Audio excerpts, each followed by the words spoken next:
Tenang saja Pak Prabowo. Tenang saja Pak. Saya sudah ada di sini. Mau ngapain? Mau jadi presiden? Coba sebutkan dulu nama 6 suku yang ada di Indonesia. Dayak, Batak, Jawa. Udah, satu lagi tadi. Betawi, satu lagi. Ayo, kurang satu Pak ya. Ayo. Tuh kan, nggak bisa jawab. Di mana ini Pak Jokowi? Ya nggak tahu, tanya yang mau tanya saya. Kalau wapres ini kan nggak ada gunanya. Orang yang nggak ada gunanya ini ingin dijadikan presiden. Yang sadar bahwa anak ini memalukan negara. Negara sebesar ini, wakil presidennya itu celingak-celinguk. Wakil presiden itu begitu wajahnya itu bingung. Wajahnya itu bingung. Enggak ada isinya, bingung, kosong tuh ini. Dibacaan Kang Sobari anak ini ya. Kosong. Wajahnya Kosong. Apa PR kita ke depan? Waduh Mas, jangan beri PR lagi. Rakyat sudah mumet mikirin keadaan ekonomi. PR yang kemarin membuka 19 juta lapangan kerja belum terlaksana. Pajak juga naik. Menaikkan pajak Pak, itu beda. Buktinya pajak naik 12%. Untuk apa itu Mas? Kita berburu di dalam kebun binatang. Terus menaikkan pajak 12% itu uangnya untuk apa? Kita ingin memperluas kebun binatangnya. Binatangnya kita gemukkan.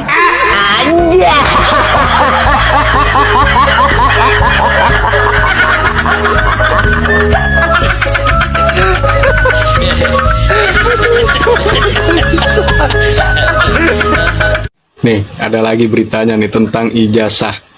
Yang kemarin aja bapaknya belum rapi sampai sekarang. Nah, sekarang anaknya. Nah, ada yang menuntut Gibran secara perdata. Dan menurut si penuntut, Gibran itu ada tindakan melawan hukum karena waktu pendaftaran sebagai cawapres, dia itu tidak menyertakan ijazah SMA-nya, hanya menyertakan ijazah dari luar negeri yang setara dengan SMA. Nah, menurut si penuntut, ijazah dari luar negeri itu apabila tidak disahkan oleh lembaga terkait seperti Kemendikbud, maka tidak dianggap sah. Dan secara otomatis pendaftaran sebagai cawapresnya pun tidak sah. Cawapres, bahas AI ribut, bahas Kemenyan juga ribut. Tapi, kenapa netizen justru lebih ngeributin Gibrannya? Bukan soal AI atau Kemenyan. Masalahnya, bukan soal topik yang dibahas, tapi siapa yang ngomong. Gibran ngomongin soal AI, padahal track recordnya di bidang teknologi belum terbukti. Gibran ngomongin soal Kemenyan, padahal konteksnya ngambang. Mau coba bahas budaya, tapi nggak nyambung. Ini soal trust deficit. Publik ngelihat Gibran bukan sebagai pemimpin yang muncul karena gagasan, tapi lewat jalur kilat alias politik dinasti. Jadi, tiap kali dia ngomong, banyak yang ngerasa, ini orang ngerti nggak sih apa yang dia omongin, atau cuma pengen kelihatan pinter. Dan ketika statementnya dibungkus gaya self-defense kayak, apa aja saya bahas pasti diributin. itu malah kayak ngelimpahin kesalahan ke publik.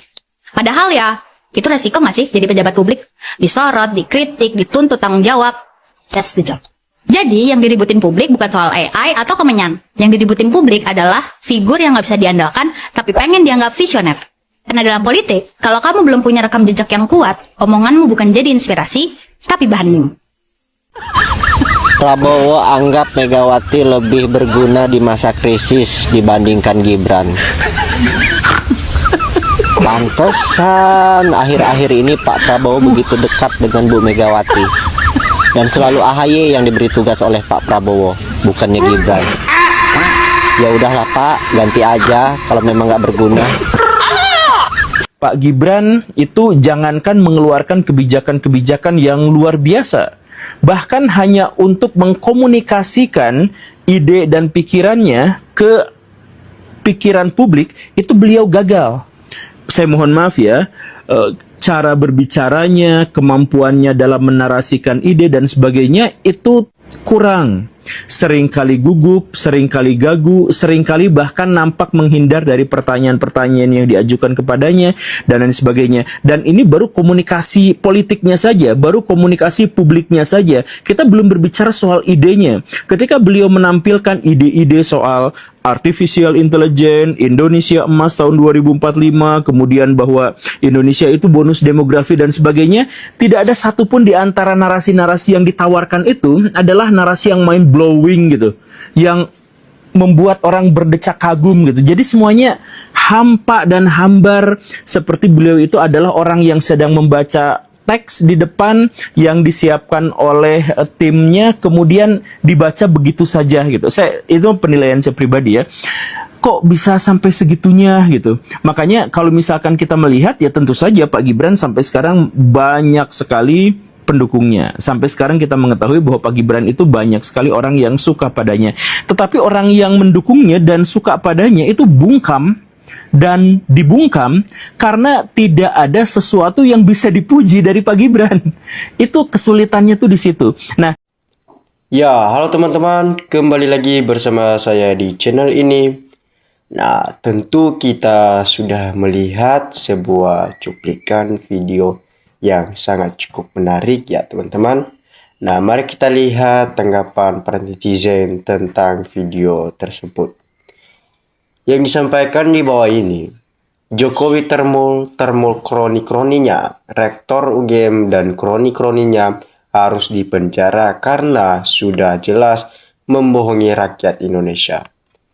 Benar, orang-orang yang mendaftarkan Jokowi ke KPUD harus dimintai keterangan atau penjelasan sejelas-jelasnya di depan publik ya. Nah, si Gibran juga harus ya dihentikan jadi wapres sebelum proses hukum dilakukan.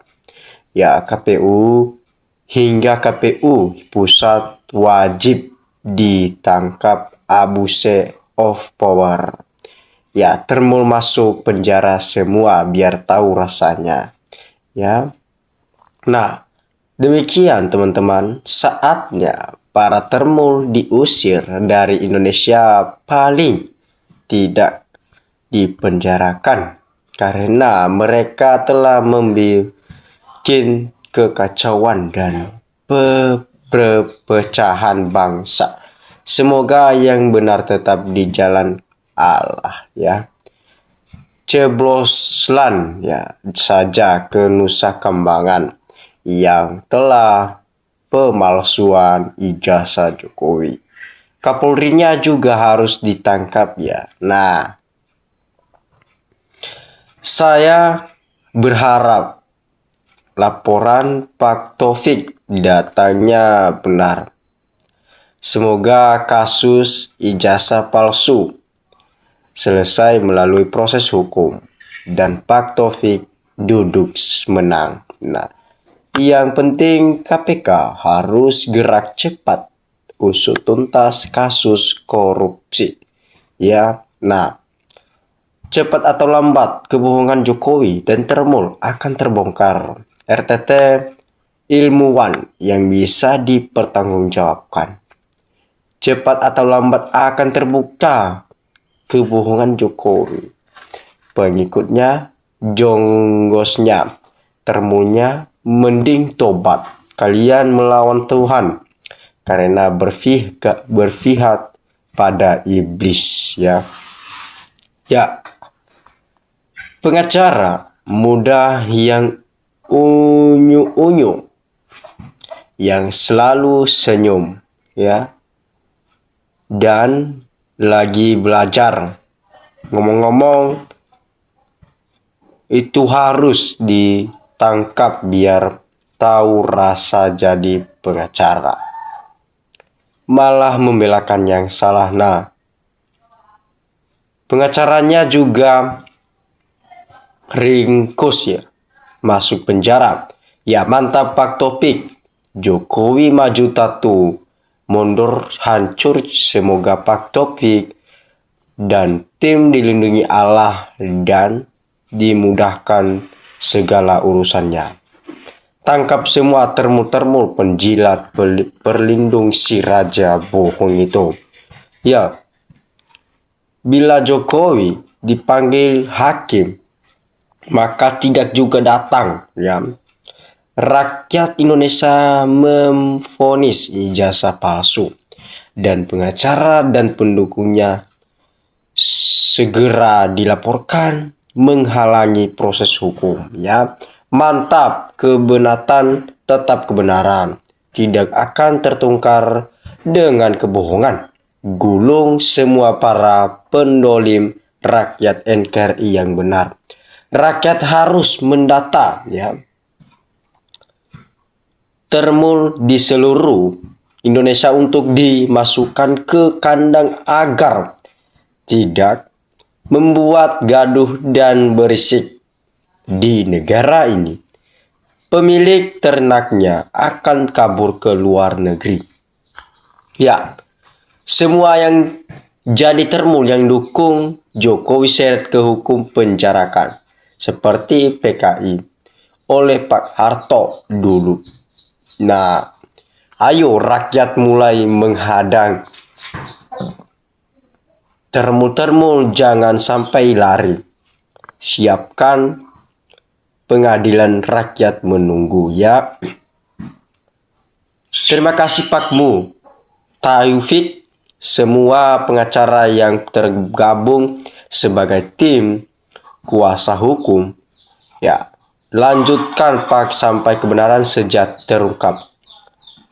Sebagian rakyat dukung maju-maju, ya. Sabar dan berikan barokah. Bapak Jokowi, mantan Presiden Indonesia, dan seluruh rakyat mulai pendukungnya. Amin. Nah, karugi, ya, atau penjarakan semua para termul, penjilat, dan rakus yang udah membela dan membantu buat gaduh bangsa selama ini. Ya, yes, thank you God untuk campur tanganmu. Sudah nggak sabar lihat termul-termulnya di sel red. Nah, semua yang terlibat dalam kasus ijazah palsu Jokowi harus ditangkap dan diproses hukum semua biar nginap di hotel Prodeo, termasuk geng Solo dan termul-termulnya. Nah, oknum rektor UGM orang kedua yang harus dipenjara sebab dia adalah yang merusak dunia pendidik. Kami rakyat mendukung keadilan. Sudah saatnya para pengkhianat negara ditangkap dan diadili. Semua termul jangan dikasih kesempatan untuk pemimpin bahaya. Nah, semoga orang yang dijolim, perusak hukum, dan nepotisme, serta pembungkam suara umat Islam masuk penjara dan mempertanggungjawabkan kejahatannya di dunia dan akhirat. Ya, semua termul-termul harus dievakuasi di Nusa Kambangan biar nggak bikin gaduh lagi. Ya, semua yang memberikan kesaksian palsu membela Jokowi harus diseret berjamaah ke penjara. Jangan terlewat satupun. Nah, beranikah kepolisian berantas dan tangkap semua termul yang bikin onar negara? Nah, harus tegak dan berani tangkap semua, ya. Dah makan uang haram, hai Presiden, tegaslah, atau kalau nggak mampu mundur aja daripada dipaksa rakyat. PDIP harus bertanggung jawab atas kejadian ijazah palsu mengumpung. Belum terlanjut si Gibran secepatnya dimajukan. Termul nggak bisa merayakan Lebaran jika bosnya di penjara, ya. Nah, terus berjuang penegak hukum, kejujuran, ya, kebenaran dan keadilan. Semua orang Indonesia harus punya spirit perjuangan seperti itu. Yang jelas dicabut. Emang mau memalsukan diri sendiri atau dicabut atau tidak, ya, kasus tetap berlanjut. Duh, jelas ijazahnya palsu. Emang mau mekar maju terus. Nah, hak dan batil tidak akan tercampur dan Allah tidak tidur nunggu. Allah akan tunjukkan dengan terang atas kuasanya. Nah, indikasi kepalsuan semakin menampak dari analisa RRT dari copik ijazah yang dari KPU berbeda atau tidak ada identik. Ya, jika laporan Jokowi Polda Metro dicabut justru mempercepat Jokowi masuk penjara. Nah, kami rakyat gak ngerti cara penjabat mengadili Jokowi itu kerja kecil. Nah, akhirnya termul jadi bumerang. Ya, saya telah menduga termul yang memprovokator ya di negara Indonesia. Nah, keterangan KPU maupun ya KIP telah menunjukkan beberapa kejanggalan. Maka harusnya justru polisi berkewajiban menyelidiki bukan melindungi. Ya, Jokowi Jack Mulyono harus tanggung jawab seret penjara atau suara rakyat. Nah, wajib digulung ya Pak si pemilik ijazah palsunya. Tim sukses yang mendaftar ijazah palsu ke KPUD Solo, KPU Pusat DKI, Bawaslu Pratikno, Ova Emilia, Peradi, ya, dan Silver Ter Botol. Indonesia harus bersih dari ijazah palsu. Nah, demi kenyamanan bangsa dan rakyat hukum wajib jadi panglima. Moga kebersamaan negara terwujud. Nah, rakyat maunya yang di penjara yang pertama Bu Ova yang bela Jokowi mati-matian. Nah, Klong juga dicabut. Tanam lagi apa susahnya? Tanam di kebun sawit. Ya, demikian teman-teman. Nah, jangan lupa beri tanggapan di bawah kolom komentar. Nah, salam dari NKRI harga mati.